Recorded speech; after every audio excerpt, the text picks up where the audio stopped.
Apostolic tradition.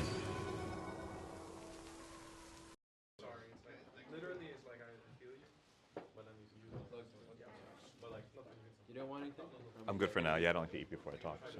All right, guys, I just forgot to mention a little something in the introduction as well. Father is also a published author. He has written, right now you have, if I'm not mistaken, 2 books out that are published. I had 3, but 2 of them, one's out of print, and then the newest one's that one. The newest one is this one, which is How to Read the Holy Fathers. So I encourage you all to check it out. It's a very good read. Father also recently started a parish YouTube channel called Apostolic Tradition, where he interviews scholars in the field or just experts in topics in Orthodoxy. So that's also a great resource to check out if you guys are interested in pursuing his work further. So without further ado, I will pass it on to Father. All right, thank you. Let him start this lecture. All right, so I'm going to take it back to the very beginning, because if we're going to understand what happens inside of us, in our souls and our minds, which is what spiritual warfare is in the Orthodox Christian tradition, it's an internal battle. We call it the invisible or unseen warfare.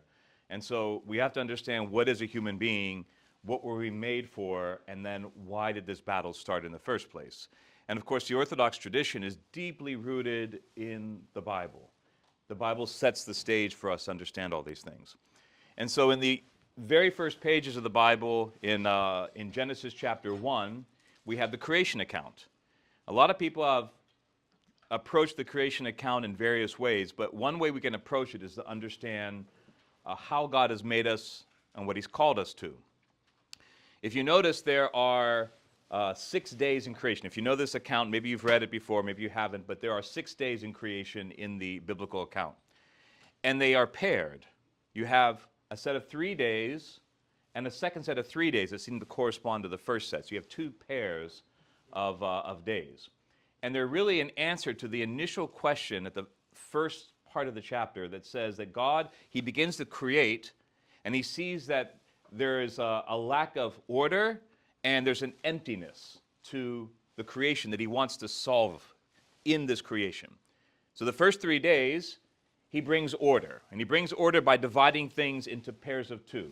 So he divides light from darkness. He divides the sea from the sky. He divides the land from the water. So there's 3 different realities that represent God bringing order, bringing good order. The second set of 3 days correspond directly to the first set. So, for example, day 4 is he takes that light and darkness that he divided and he fills it with something. He fills the night with the stars and the moon. He fills the daytime with the sun. The 5th day, he does the same thing with the 2 waters. The water above the sky, he puts birds there, and the water below the sea, he puts all the fish and sea creatures there. And then finally, on the last day, where he had separated the land out, on the 6th day, he creates all the creatures, all the animals and insects. At the very end, he creates human beings. It says male and female, he creates them, and then he says that they are made in his image. So to be made like God is in some way to reflect who he is, so it is to reflect what he's just done. Human beings are called, if they're to be like God, to bring good order and to fill the world with life. That's what man and woman were meant to do from the very beginning, create good order and bring life into this world the same way God did. It's a reflection of God's own activity. If humans would do that, then there's no problem. But when we jump ahead to chapter 3 of Genesis, we have a big problem. We suddenly have the introduction of this other character, the serpent. Now, of course, there's lots of traditions behind who the serpent is. In early Christian writings, he's always seen as a manifestation of the devil or the evil one or Satan. These are all technically not names. These are all titles that describe something about him. And he begins to have this dialogue, first with the woman, Eve. And he has this dialogue with her, and he challenges her understanding of who God is, who her maker is, and tries to appeal to her pride, saying, you won't need him. He's just afraid that if you disobey him, you'll become like him. All right, so there's a challenge there, a challenge to her to turn away from her own creator and basically become her own God, right? And we have her inner dialogue here. This is one of the most interesting parts of the Bible to me, because we have her actual inner dialogue that we're given in the text. The serpent says to her, "You shall not die by death," because God warned her if they turned away from him, death would be the consequence. They would actually introduce death into their very nature. And it makes sense because God is the source of life. If you turn away from God, you turn towards death. You turn away from life, you turn towards death. But the serpent says the opposite. "You will not surely die. God knows the day you will eat it. Your eyes will be open. You will be like gods, knowing good from evil." Then we have her little inner dialogue. "So when the woman saw that the tree was good for food, was pleasant to the eyes, and the tree beautiful to contemplate, she took its fruit and ate." That's extremely important, because in that moment, we have her response, but it isn't an immediate response to what the serpent says. She doesn't immediately say, "Yes, I'll become like God." There's something different going on here, and it's because of the way that God has made us. God has made human beings to be a composite of physical reality and spiritual reality. We're both simultaneously. And because we're both, there's this union between the two that's perfect. It's a perfect union between the physical reality and the spiritual reality. And one way that the early Christians understood this was that the highest spiritual reality in the person is their mind. The mind is the highest aspect of a person's spirit. In Greek, we have a term, it's nous, and you could write it in English as N-O-U-S. The mind is nous. It's the highest aspect. And the mind was supposed to be in constant interaction with God through prayer and contemplation and putting into practice the things that God had established. And if the mind was directed towards God, then the whole person, including the way the body is utilized, would also serve the purpose the Creator established to bring good order and life into his world. In other words, positive things. Okay? But when Eve looks at the tree, the first thing she says is not, "I'll be like God," appealing to the pride. It says that she sees that it would be good for food. Now, mind you, in the backstory here, we know that God had already given them every single fruit of the garden to partake of, so she didn't need it. There's no reason why she had to have that particular fruit of a tree that God said was not good for her when every other tree was already being offered freely. She had abundance. But yet now she has to have it. There's this insatiable desire for something that is forbidden, literally the forbidden fruit, as the saying goes. And her body is now calling the shots. The body is now pulling her towards something that's not good for her. The second thing she says is, "It was a tree beautiful to contemplate." So this is something of the impression of the senses and the feeling that those senses create. Because when we interact with the world, like if, for example, if you walk outside and you see a sunny day, you might feel very happy. Or if you walk outside and see a very rainy, cloudy day, you might feel a little bit sad. You know, we have this interaction with the environment around us. These things come in through our senses, these impressions, these interactions with the world around us, and it creates these emotional states.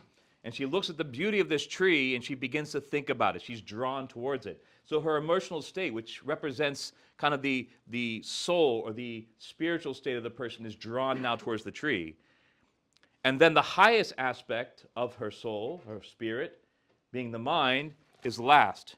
And she says that also is not only is it pleasant to the eyes, but it's also something that she wants to meditate upon or contemplate. So she sees it's beautiful to her eyes, it comes in, affects her emotional state, and she wants to contemplate it in her mind, but apart from God. See, God has already offered her everything in this garden, everything that she needs, but the one thing that's not good, she wants to meditate on that, which means that she's turned her mind away from her Creator and towards the creation itself. Right? She's now fixated on the creation as an end in itself, and therefore it leads her to do the ultimate act of rebellion in this point in time, which is to take it, something not offered to her, to take it. In other words, to steal it and then eat it. And so this story is a perfect metaphor, or you could say a pattern for understanding how human beings interact with the world around us. because the early church writers said that the fall of Adam and Eve is our fall. We are embodied in Adam and Eve. Every time we are tempted towards any kind of temptation of this world, we are like Adam and Eve, and this same process goes into effect.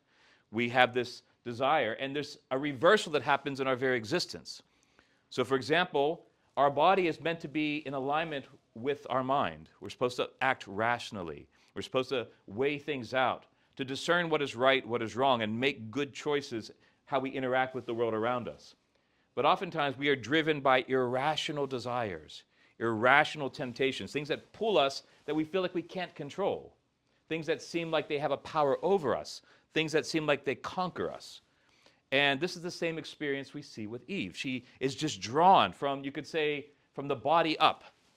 She's drawn towards this thing that's not good for her. Now, the word sin is never mentioned in this encounter in chapter 3. It doesn't mention sin there. Sin is not mentioned until we get to chapter 4 in the Bible, in Genesis, in the story of Cain and Abel, where Cain becomes jealous of his brother Abel and kills him. Right before he kills his brother out of jealousy, that is when God says, sin is crouching at the door. It wants to master you. You must master it instead. And that word for crouching there in Hebrew means like a tiger in the bushes ready to pounce on you. It's the same verb that would be used for like a big beast of prey.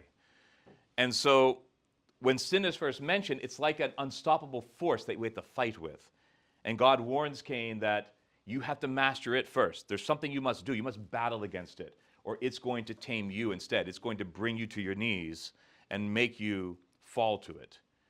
So here already, so in chapters 1 through 4 of Genesis, we have pretty much the whole lay of the land put forth for us about what were humans made for. We're made to image God, to be creative and procreative, to bring order into the world, to bring life into the world. We were ordered to do it together as partners, male and female, to do it in a way that brings goodness and reflects God's goodness, and to interact with the world in a way that is positive, that reflects God's life, and to avoid things that we weren't ready for, avoid things that maybe are toxic to us or bad for us. And if we would do those things, we fulfill that original calling that the Bible puts forth. Because human beings, it says, turned away from that, it sets this pattern into place where now every single day of our lives is a battle. It's an unseen or invisible battle with temptation, with these forces. So we have now this state of affairs that begins in the Old Testament, in which every single human being is at war in himself, right, or herself. Every single person is feeling this challenge, and the level at which this happens is the mind.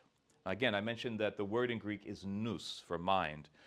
The adjective, if you turn into an adjective, it's noetikos, or in English, noetic, something of the spirit or of the mind.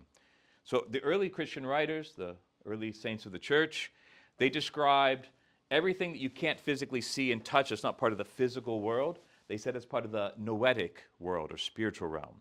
So that would include the angels of God, and also these forces that have somehow cut themselves off from God. The serpent representing one of those. They come to be called demons later on in the Bible. So demons are spiritual forces. The Christian tradition says there are no neutral forces. There are no neutral forces that are kind of good, kind of bad. That these forces have aligned themselves either with their creator or against their creator.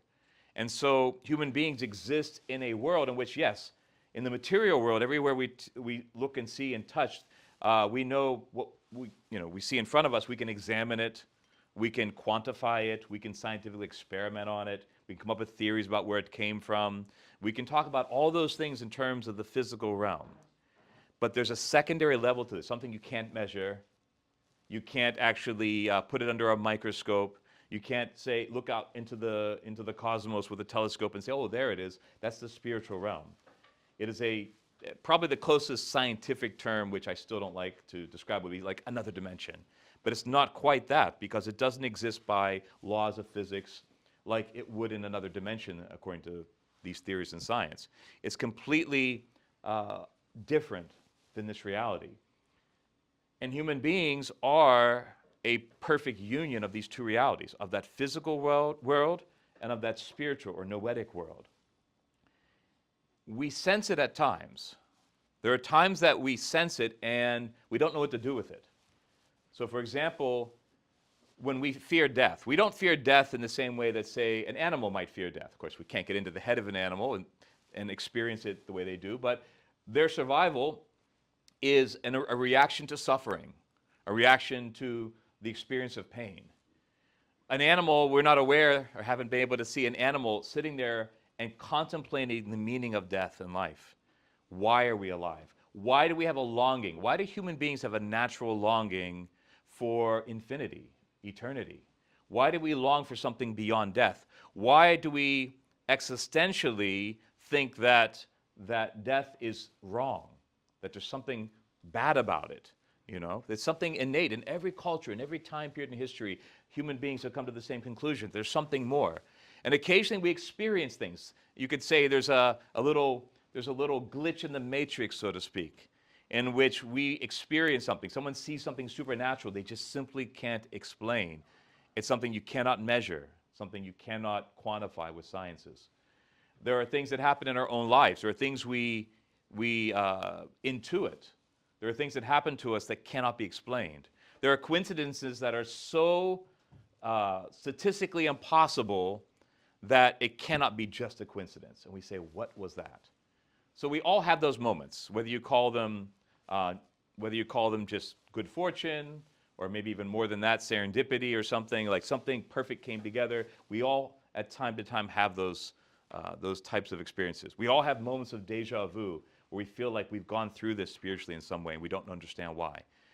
And so, no matter what our physical world is telling us, we tend to acknowledge there's something more. And, you know, for all my studies in neuroscience that I've done, I've never found a neuroscientist yet who's been able to explain it with just the physical composition of the brain. There's something they can't explain. There are things that all they do is cause them to have more questions rather than to answer the previous questions.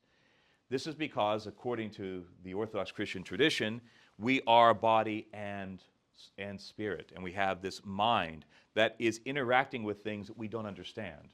It's interacting with the world. Sometimes we meet people, and even before they say a word, we get a sense of who they are. We don't understand why. You know, even before their body language or words reveal who they are to us. Why is that? These things are all unexplainable.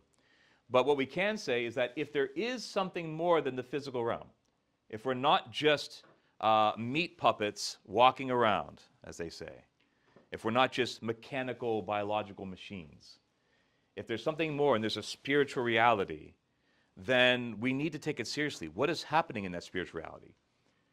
Many people have encountered that spirituality in recent decades, more so I think than in previous decades, because the accounts of people encountering spirits of various kinds is rapidly increasing statistically. People are encountering things that they think maybe are ghosts or poltergeist, or they know that it is a demon. It is a spirit that does not want their best. People are dabbling in things and interacting with the spiritual realm and seeing that there's more to it than just some kind of mechanics. It's a real thing. And the earliest Christians who spent all their time, particularly the earliest monks and nuns from the first few centuries of Christianity, who spent so much time in prayer and contemplation, they came to interact with the spiritual world in a way that we oftentimes don't have time for. We're so busy today. We're so distracted by our phones and our computers and everything that we don't take the time to engage that spiritual realm in the same way they did. But they have left us lessons for how we engage in this spiritual warfare against the same type of beings that spoke to Adam and Eve, these fallen or dark spirits that have tried to bring about temptation as long as human beings have ever existed. And so we can look to the early church and start to see patterns and techniques for having to confront and deal with these various demons that want to bring about our downfall. why do they want to bring about our downfall? It's a good question that people often ask. Why do they hate us? Well, simply put, they hate us because they have turned away from the one who loves us. They've turned away from God. So it's not that we've ever done anything to them. What could we do to a spiritual being that does not die, right? There's nothing we could do to them per se. But in the Orthodox Church, we say that evil does not exist of its own. It's not a real thing. It's not a force. Evil is what happens when you do the opposite of the good. Evil is what happens when you distort goodness and do something that is selfish, do something that is meant to harm rather than to do good. It's kind of like what happens when you have a beautiful image and you splash a bowl of water on it by accident. It's all distorted, and that original beautiful image that you had painted there is now completely unrecognizable. And so what the demons did, they were created by God as spiritual beings to serve him, but they were also given freedom. Just as humans are given freedom to choose God, they were given freedom. And with that freedom, they rejected the source of goodness. And in rejecting the source of goodness and turning away from him, they're forever running away from God, because God is the source of everything. He's the source of life and existence. And so in their eternal retreat away from God, they hate the one they're running away from. They're trying to flee into non-existence but can never cease to exist, because we do not control our own existence. If you know who Nietzsche is, Nietzsche, like many philosophers who moved towards a nihilism, thought that you could control your own existence. You could take your own life even and somehow have control for one thing in your life. But what we don't realize is we don't have control even over that, because God allows things to exist or not to exist. The demons cannot cease to exist. They cannot control their own reality. All they can do is flee from reality. And they hate human beings, particularly human beings who want to turn towards the source of existence and establish that connection with God, establish that relationship with God that enables us to once again begin to participate in his life. And so they, as the saying goes, misery loves company. They just want us to go down with them. They want us to be destroyed in the process in some way. Now, the story of Christianity is a story of how God has dealt with the results of human beings turning away from God. And we have this introduction of a young woman in the story. We know her as the Virgin Mary. In the Orthodox Church, we call her the Theotokos, is the formal name for her. And she was referred to by the earliest Christians, one of the earliest writers. His name is St. Irenaeus of Lyon. He was a disciple of one of St. John the Apostle's disciples. He referred to her as a new Eve, because the original Eve listened to this tempting from the serpent. But she, Mary, she instead only listened to God. Whereas the first Eve rebels against God, this new one, Mary, she says, what can I do to serve you? Let me serve you according to the way that you have said. There's a humbling there. There's a turning back to God and saying, what's the right way? We've done it our way. We've tried as human beings turning against you. We've tried breaking that relationship with life. And she says, but I want to turn to you now. And she responds to God, and God chooses her to enter into existence. And so the coming of Jesus is the coming of God in our reality. He comes into human existence through her. And just as in the beginning you have Adam, and it says from the side of Adam is brought forth his wife Eve, we have a reversal now. From within the new Eve, Mary, we see the bringing forth of what the Bible calls a new Adam, Jesus. So Jesus of Nazareth is this place where infinity, eternity meets our reality, our limited world, our time, our place. He becomes human. And in doing that, he begins to transform and change our human nature. He begins to heal it from the inside out. He begins to make human beings capable of returning back to that original state in which our mind can turn back towards God in which our bodies can be disciplined and turned back towards God. We see him do this most clearly when after he is baptized in the Jordan River by St. John the Baptist, he goes out into the wilderness and he fasts for 40 days and 40 nights. At the end of that time period, it says that, again, the serpent has come. Satan comes to him and personally tempts him. There are exactly 3 temptations.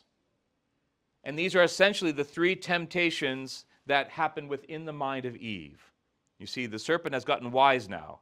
He went initially for pride, and Eve had a different sort of inner monologue. That was written down in the scriptures in Genesis.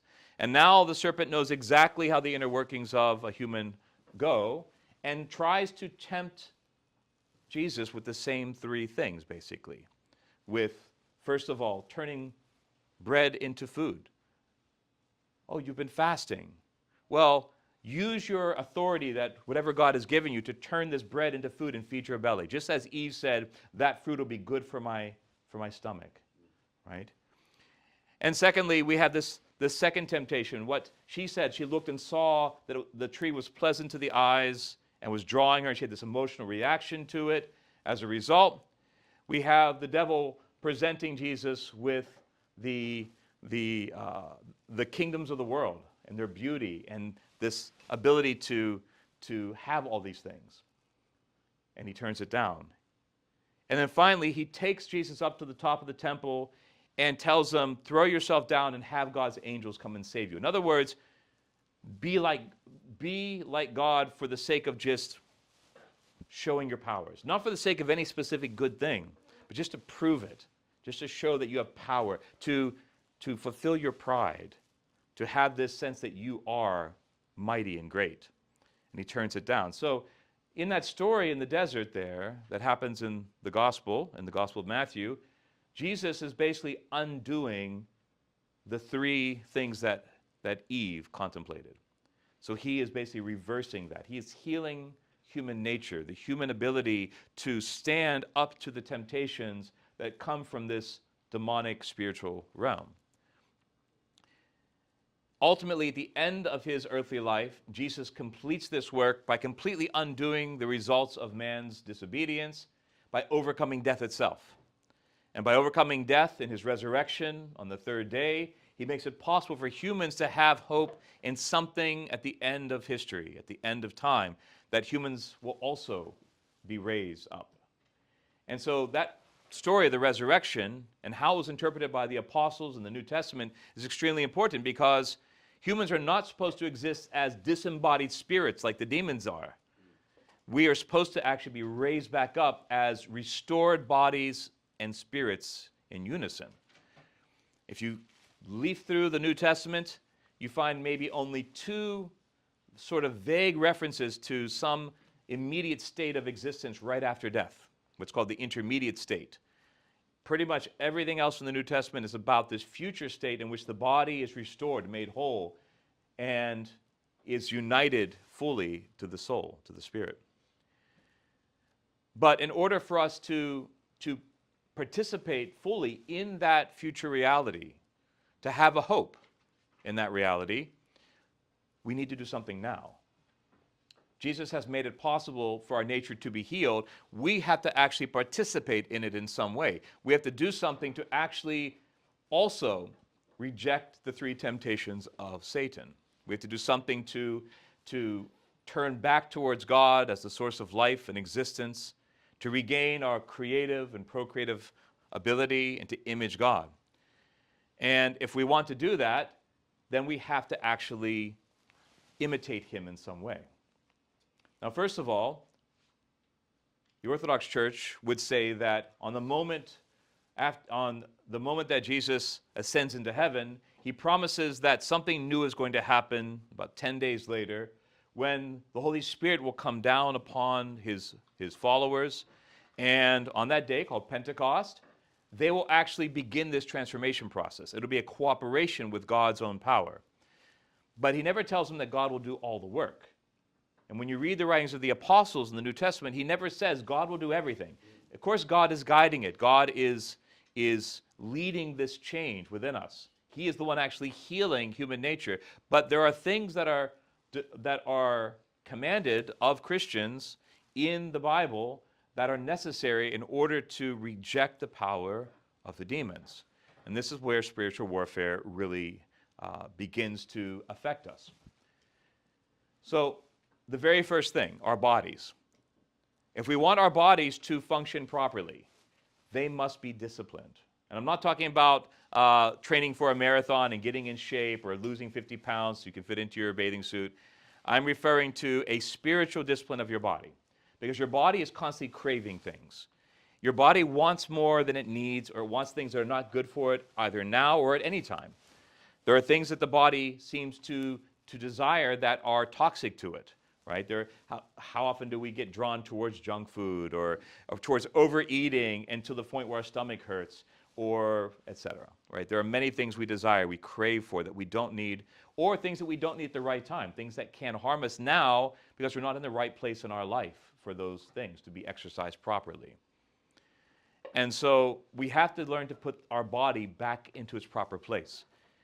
The mind has to exert some force, you could say, over the body. It has to discipline the body. So from the very beginning, the Christians began to fast. This is something Jesus predicted, because he said that when the bridegroom is no longer with us, then they will fast again. And so Christians began practicing fasting, having periods both throughout the year and then longer periods, like for example, we're in the middle of Great Lent, practiced in the Orthodox and Catholic traditions and a few other Christian traditions, in which there is a very concerted effort to limit the body's desires. Now, in the Orthodox Church, it's a very strict practice. Orthodox Christians abstain from the most flavorful and delicious things, which should be meat and dairy and eggs. And they limit the amount of alcohol they drink to just a little bit on the weekends. And by doing that, the body is put into check. The body is limited. The body's desires are curtailed. And by eating less each day, oftentimes it's recommended to eat either, instead of 3 meals, 2 or maybe even 1 meal a day during this time of the year. The body's appetite is curtailed. It's reined in. It's disciplined. And the mind is calling the shots. The mind is focused again on other things. It's freed up, you could say. It's almost like we don't have enough RAM to deal with the temptations of the body and the things that are going on in our minds at the same time. If we discipline the body's desires, then we can forget about it for a moment and focus on what's going on in our minds, because that's where the real battleground is happening, where we have these thoughts that enter into our minds. Now, the second practice that is united, well, something that is done throughout the week, but is done even more intensely on days where there is fasting, is regular prayer. And this has to do specifically with the way we understand the mind. So if the mind is sort of a spiritual, a receptive part where things are coming together, it's kind of like the train station where all the trains are arriving there.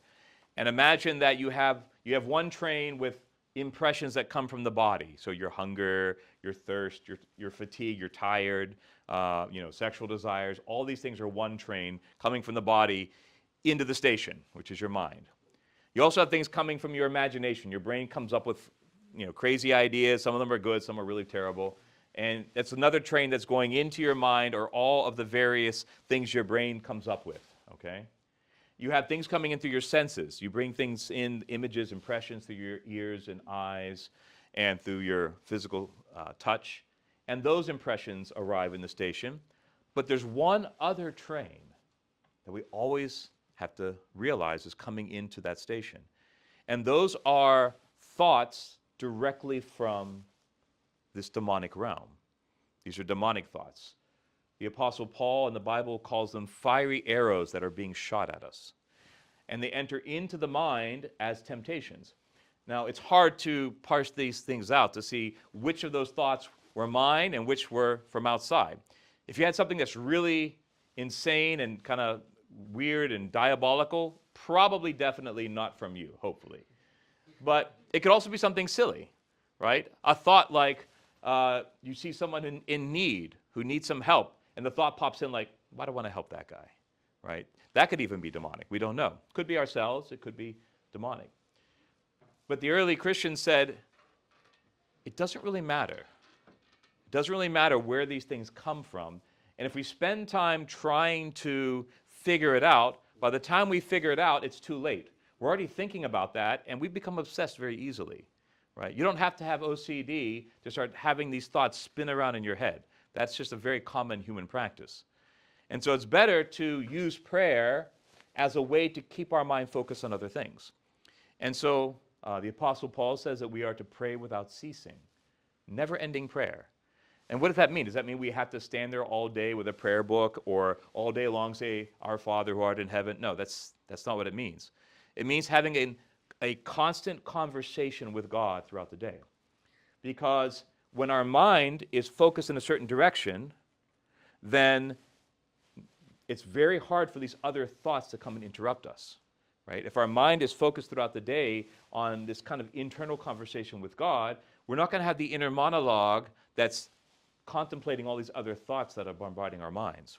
Our minds are sometimes described as by the saints as a beehive.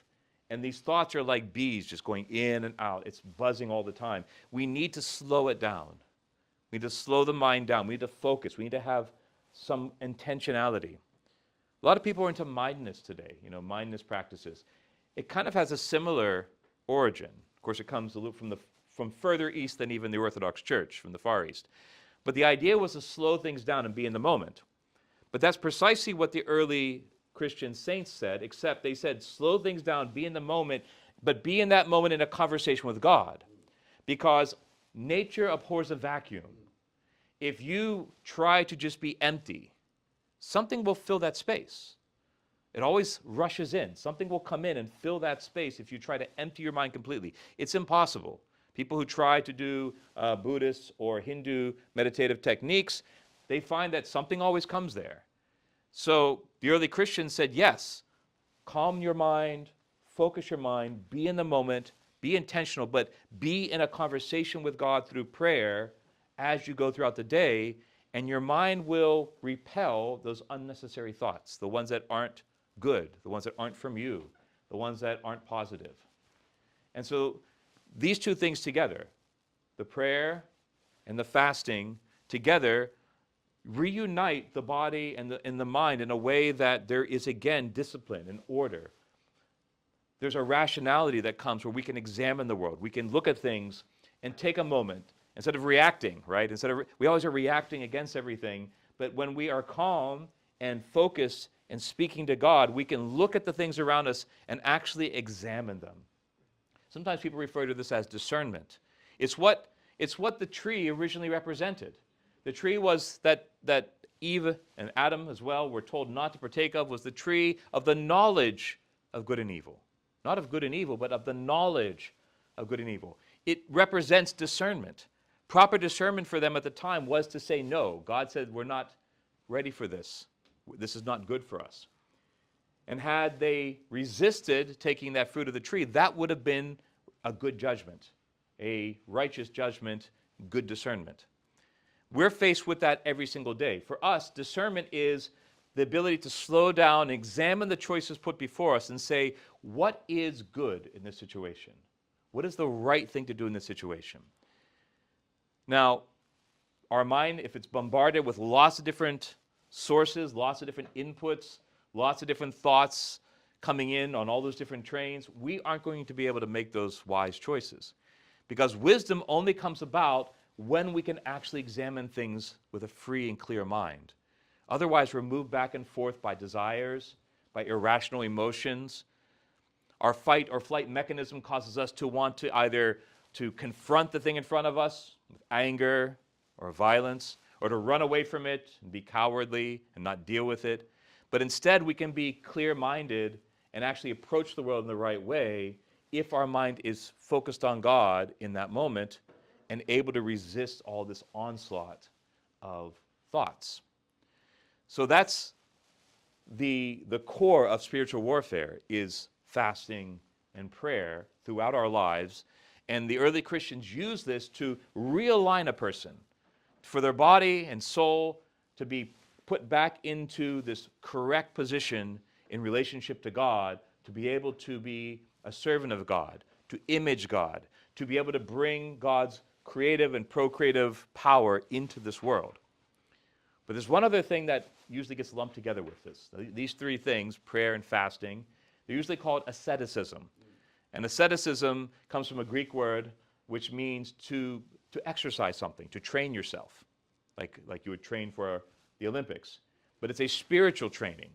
And so one more thing was always prescribed by early Christians to go along with the first two, and that was, it's a word in Greek, eleemosini, which means doing merciful things for others. Selfless acts. Because it's very easy for us to discipline the body and mind, but for that to somehow cave in on itself and become a selfish movement. We do it like a self-improvement program, like a 10-step program, like Jordan Peterson would put on YouTube or something. But instead, we are called to go beyond that. We are called to actually go out of ourselves and to do what God does, which is to love other human beings. And so we have to force ourselves to do selfless acts for other people, things that we don't want any kind of reciprocation, nothing in return, nothing in exchange. We're not doing it to get praised or to get a favor back in the future or anything, or for karma to come back around and help us someday. We're doing it solely because when we pour ourselves out like that, it actually takes away the power of selfishness. Because we cannot be wise and discerning and truly reflect God's goodness if we become caved in on ourselves and focus just on what's going on inside our own minds, our own hearts all the time.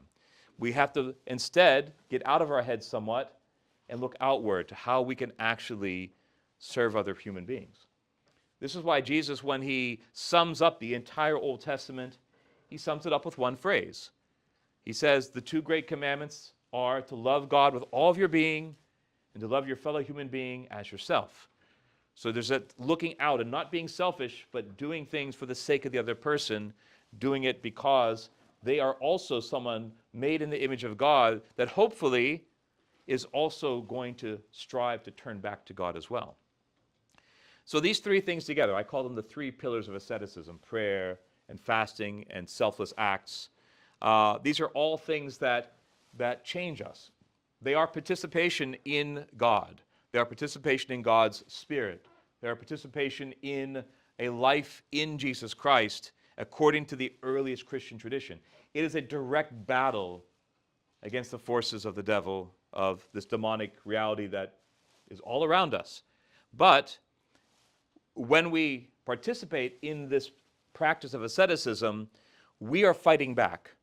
We're taking back control, you could say. We're taking it away from these outside forces and enabling God to do his work. And yes, there are many passages there are also passages in the Bible that say that, for example, Christ himself is the author and finisher of the work that he's begun. And of course that is true. But he's also asking us to participate. He calls us at one point co-workers.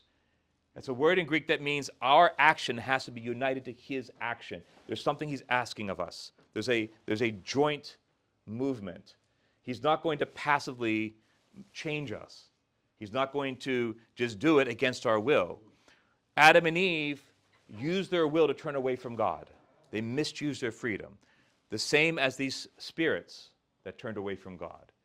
And now we have to use that freedom to constantly align ourselves with God and do things to bring about proper order in our body and soul. If we do that, then God can actually begin to work with us and through us to accomplish his ends. This is the spiritual life. And it might sound to some of you very complicated. It's a lot going on here. To others, it might be, well, that's a simple little program. Actually putting it into practice day by day is the tough work. When we actually are trying to discipline our appetites and some tempting thing comes along that our body is drawn towards. Maybe that tempting thing is just a juicy cheeseburger when we were trying to fast all day from meat. Maybe that thing is a sexual desire that we know is not appropriate.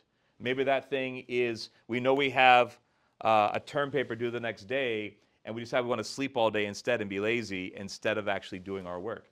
Our bodies are constantly fighting against us. And in the day-to-day application, it is not easy. It has to be united to prayer. And prayer gives strength to our action. And prayer gives strength to our selfless acts, our giving of ourselves, whether that giving is something that we do for someone, or sometimes it's a donation to someone, or sometimes it's supporting someone who needs our support, etc. And so the many things that we do, the ascetical practices, are something that God himself enables us to do, but we have to put the work in. We have to do what we can do to make it possible. Someone could say, if you want to make an equation out of it, that we take one step and God takes the next 10 steps for us, is one way to put it. There has to be that human component. God does the rest. So ultimately, Jesus himself has taught us this. There's very few things Jesus said directly about you need to do this or not do that. Most of the things he referred people back to a proper interpretation of the Old Testament and so forth. But there's one thing he said very specifically we must do if we want to be a follower of Jesus Christ. He said, you must deny yourself, pick up your cross each day, and then follow me. Self-denial is what Jesus has commanded. Self-denial enables us. That's what ascetical practice is. We deny ourselves, we discipline ourselves to allow ourselves to be followers of Christ and to begin this transformation that happens over time. This was something that was understood in Christianity up until relatively recent times. A lot of people have forgotten this, so it might sound like something very new to some of you. You may have never heard of it before. It was something that was very common in ancient and early Christianity, particularly in the Orthodox Church. We have a very strong tradition of these things. But I think that these are practices that if someone wants to live as a Christian in some way, then they are not just optional, but something that are necessary. We all have to be disciplined in some way. If we're not disciplined, how can we be a good servant, right? If we're not willing to be humbled a little bit, to actually put some effort into it, how can we be true disciples? The very word disciple means to be under discipline. That's what it comes from. So when Christ talks about disciples, he means people willing to discipline themselves in order to follow him. And so this is a Christian path that goes back to the very beginning. The literature on this in the first 5 to 6 centuries of Christianity is so large. There's so many books about this. And this was a practice that was done by the entire early church, that we have lots of examples, lots of testimonies, you could say, lots of evidences that this was successful. And we have lots of stories about people becoming extremely holy as a result. I'll tell you one such story to kind of draw this to a conclusion, then we'll shift over to Q&A after that. So one of the most famous texts that describes what the early Christians were doing, this starts in the 3rd up through the early 5th century. It's a collection of texts about some of the earliest monks and nuns. It's called the Sayings of the Desert Fathers. These were monastics who lived in the Egyptian desert. They all went out to the desert to practice constant prayer and fasting and selflessness. And their stories are all about the wisdom they gained and some of the miracles that they did as a result. But there are many such stories. And we see in some of the stories, it's about how to live as a Christian, very basic things. And so, for example, one such story was some of the monks were getting ready to throw out another brother because they heard that he had fallen into a very, very bad sin of some sort. And they wanted to judge him and cast him out. And so one of the wise old elders who had been praying and fasting his whole life came to the meeting where they were going to make the vote, carrying a bag of sand over his back. And the sand was leaking out of the bag onto the ground as he was walking. And they said, "What are you doing, Father?" And he said, "You're calling me here to judge my brother, and my own sins, they leak out behind me everywhere I go." Right? So these are wise things that these men and women realized as they were living this Christian life. You know, and there's lots of sayings like that. One of them, his name was also Joseph, Abba Joseph, or Father Joseph. He spent his whole life in prayer and fasting. And when he was an old man, they came to him and said, "Is there anything beyond just the prayer and fasting that we need to do, Father?" And it is said that he held up his hand, and his hand became a flame so bright they couldn't look at him. And he said, if you continue this path, you can become entirely a flame. And the moral of that story is that this is not a technique for self-improvement. This is not just like, okay, I do this and now I'm a better person. You probably will become a better person if you do this. But the point is that the more people do this, the Christian tradition used to say that the more people did this, the more they're participating in the power of God. They become filled with God's power, God's light, God's glory. And we oftentimes, if we know anything about the Bible, think about heaven or think about the age to come where the resurrection is, and we might think about the glory of God in those realities. But in fact, we can begin to participate in that here and now. We say in the Lord's Prayer, thy kingdom come, thy will be done on earth as it is in heaven. A Christian is called to bring the power of heaven down to earth. And if we do that, if we are turning back to God, and we are disciplined, and we can actually begin to participate in this work, then we are essentially returning back to the Garden of Eden now in this life. In our personal life, in the way that we relate to other human beings, in our ability to speak to God and understand God's wisdom, all that is a return to Eden, a return to the paradise in the beginning. We can begin now. Heaven is not just a reality to come. It can be something that we participate now if we actually take seriously what the Scriptures and the early saints taught us. Thank you.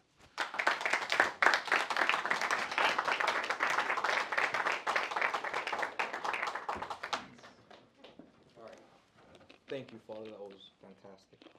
All right, guys. So we're gonna go. It's 5:30 right now. Like I said, the Bible study is gonna start at 6:30.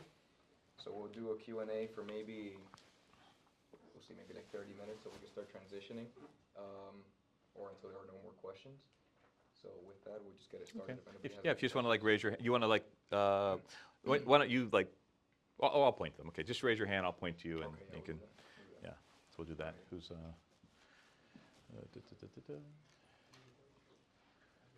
all right, over here, Dave. Make sure you speak up so I can hear you across the room. So. I was going to ask you, would you say that the less you know, the better in terms of...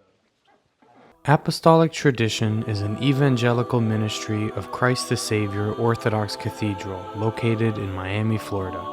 You can find the cathedral on Facebook, Instagram, and YouTube at the links in the description below. If you would like to support the cathedral and this channel financially, please visit us at orthodoxmiami.org/give to make a donation. And if you enjoy this content, please make sure to like, comment, share, subscribe, and hit the bell for notifications. Glory to God for all things.